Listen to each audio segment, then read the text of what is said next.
if I could just learn some basic fundamentals, this would be endearing for me for the rest of my life. So as time went on, I was trying to help out clients. I was reading as much as I could. And one of the challenges, if you've ever tried to learn about health and nutrition, is that it's a rabbit hole that just never ends and it keeps going and going.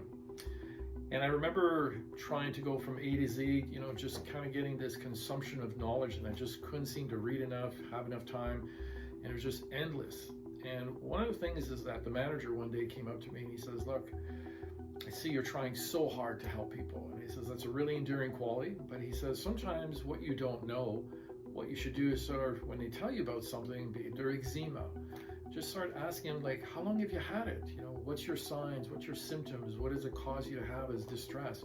What have you tried? Get more information from them versus you trying to be more informed. And he says, this way you get to understand better some of the things people are going through and what they've tried and what's worked and what's not worked.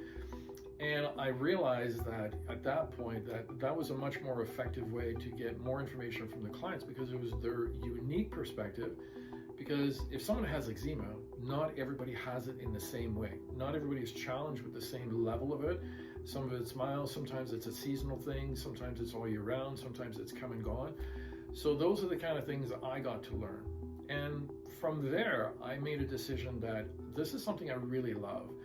And one of the things that I looked at is different schoolings. I remember going to Vancouver, traveling out there to look at some of the colleges that they had. And I decided to come back to Montreal, and this was about, again, in the late 70s, and I decided to look into become a herbalist. And being a herbalist is probably something that, when I look at history and cultures and things like that, really the mode of healing has always been about herbs and herbal teas or tinctures and poultice and all that.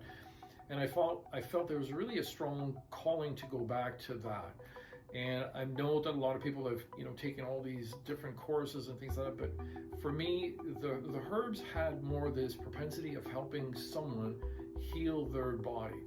And it was closest to nature. And so that's what I did, is I ended up going to the Canadian Association of Phytotherapists. So phyto is a Greek word for plant. So I became a master herbalist. It took me 3 years to do that.